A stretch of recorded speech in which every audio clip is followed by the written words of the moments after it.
Answered affirmatively. You can have a seat, and I hope your opening statements were truthful. I should have done that before your opening statements, but I guess we'll have to take your word for it.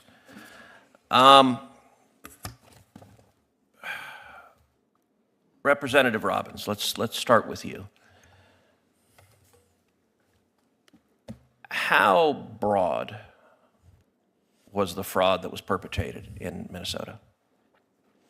We are still getting a handle on it, but it's all of the, not all of, but a huge segment of the child care programs, autism services, sober homes, emergency transportation, of 14 areas of Medicaid fraud, SNAP benefits.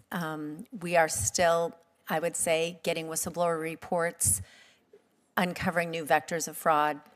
We just discovered the adult day services and the assisted living. Those haven't been counted in the total so far. So I believe it's much broader than we currently know, and we will continue to expose it. Is there any chance the elected Democrats in charge of the state were unaware of the fraud? No. There have been credible whistleblower allegations, press reports, and Office of Legislative Auditor reports for many years. Mr. Hoke, I want to thank you for your citizen journalism and your hard work pressing for accountability here. I will say I watched the video that you did with rapt attention. It was profoundly effective. It was also, by the way, an indictment of all of the so-called journalists on the national level, because none of them could be bothered to actually go and investigate. I want to ask you the same questions I asked Representative Robbins. Number one, how broad do you believe the evidence shows the fraud in Minnesota was? It's easily in excess of $30 billion when you take everything into account. You've got all of these NGOs, you've got nonprofits, you've got county money, you've got city money, you've got CCAP money, you've got another thing called Great Start.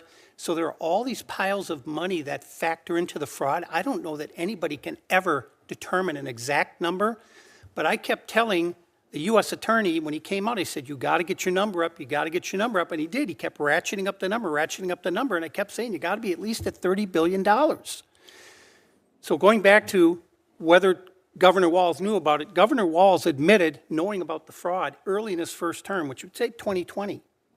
Well, Minnesota Statute 3.971, Subdivision 9, clearly says that if you are made aware of fraud in a state agency, you are obligated to immediately report that fraud to the Office of the Legislative Auditor. Immediately.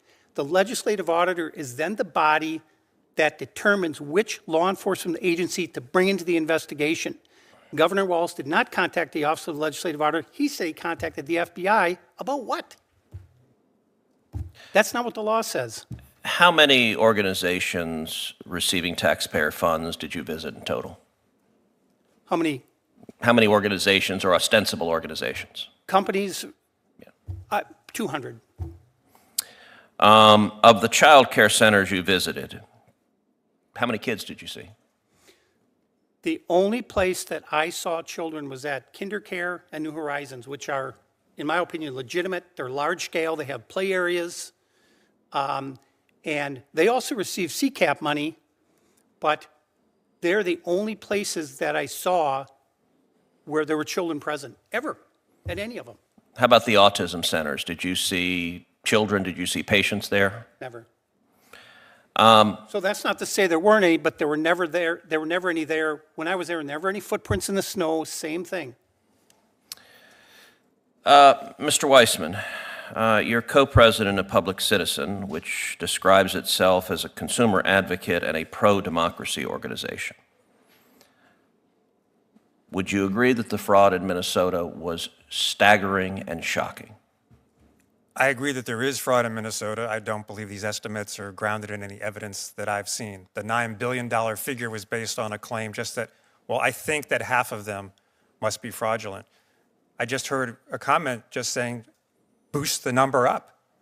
But to be clear, and with respect, you missed my testimony, no question there's fraud in Minnesota, and absolutely I share your righteous anger about whatever degree of fraud there was there. Do you agree that any Democrat politician, or let me be clear, any Republican politician, that had knowledge of the fraud and was complicit should be prosecuted?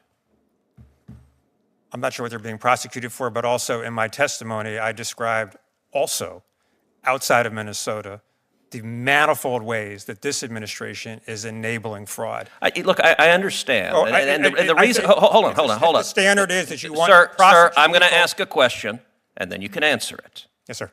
Your organization describes itself as a pro-democracy organization. I'm going to Correct. try to find out if you actually are pro-democracy or if you're simply pro-Democrat and are a partisan. We've seen the Democrats who want to change the topic. So I get you want to testify how much you hate Donald Trump. But I'm quite certain Donald Trump was not running a fraudulent daycare center or a fraudulent autism center in Minnesota. So all of the talking points about how you dislike Trump, set them aside. We will see the Democrats on this committee go down those talking points. Do you believe elected politicians in Minnesota who were aware of this fraud and were complicit in it should be prosecuted? Should there be accountability? There absolutely should be accountability. It is not normal to prosecute government officials for not prosecuting fraud. That is not a standard I'm aware of that you've advocated or that anyone else has advocated in the Senate. So do you think it's perfectly okay? I did not say If let's say Governor Walz or Attorney General Ellison knew about the fraud, benefited from the fraud in terms of bundling votes, benefited from the frauds in terms of collecting campaign finance violations, and deliberately looked the other way. You think that's not criminal conduct? In that hypothetical, it is not okay. 100% not okay. But also, if you'll permit me, that hypothetical is in fact happening throughout. Okay, yes, I get it. You dislike Trump. I understand you dislike Trump, sir. It is whether I have a standard of accountability. So let me, sir, please do not interrupt me. Please do not. I'm being clear. Please do not interrupt me. Please do not interrupt me. Sir. A Senate hearing on government waste turned into one of the day's most intense exchanges when Senator Ted Cruz questioned witnesses about what they described as widespread fraud involving taxpayer-funded programs in Minnesota. From Medicaid and SNAP benefits to child care and autism services, Cruz wanted to know one thing. Could state officials really have been unaware of what was happening? Here's what unfolded. Cruz began by asking Representative Kristen Robbins how extensive the alleged fraud had become. Robbins testified that investigators continue to uncover new cases involving Medicaid, SNAP benefits, child care assistance, autism services, sober homes, emergency transportation, and other state-funded programs. She said the full scope of the fraud is still being determined and may be significantly larger than current estimates. Cruz then asked whether elected officials could honestly claim they had no knowledge of these problems. Robbins responded that whistleblower complaints, investigative reports, and findings from the Office of the Legislative Auditor had been raising concerns for years. Cruz next questioned citizen journalist Michael Howell, praising his investigative work into alleged fraud across Minnesota. Howell testified that, after visiting roughly 200 organizations receiving taxpayer dollars, he rarely observed children at child care facilities or patients at autism centers during his visits. He also estimated that the total amount of suspected fraud could exceed $30 billion when multiple government programs are considered. Cruz then asked whether Governor Tim Walz followed state law after becoming aware of potential fraud. Howell testified that Minnesota law requires suspected fraud to be reported to the Office of the Legislative Auditor and argued that the required process was not followed. That if you're enjoying this coverage of congressional hearings, don't forget to like this video, subscribe to the channel, and turn on notifications so you never miss the biggest moments from Capitol Hill. You may answer questions after I ask them.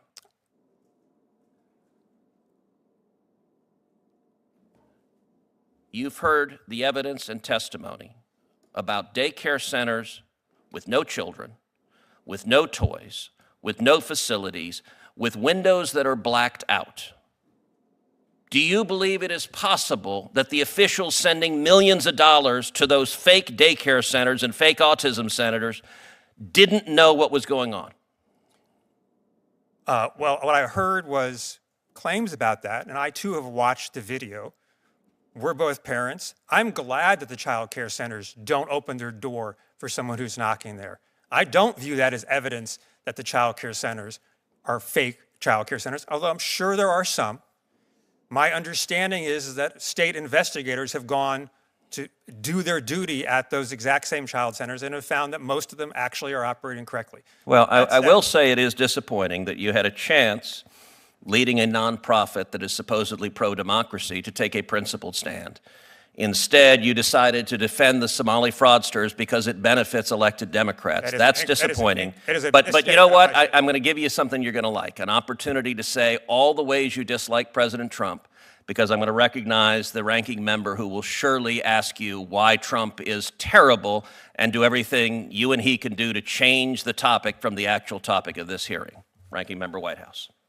Before we get to that, I don't want to leave what seemed to be a pretty flagrant mischaracterization of your testimony without an opportunity for you to address that mischaracterization, if you would care to begin with that.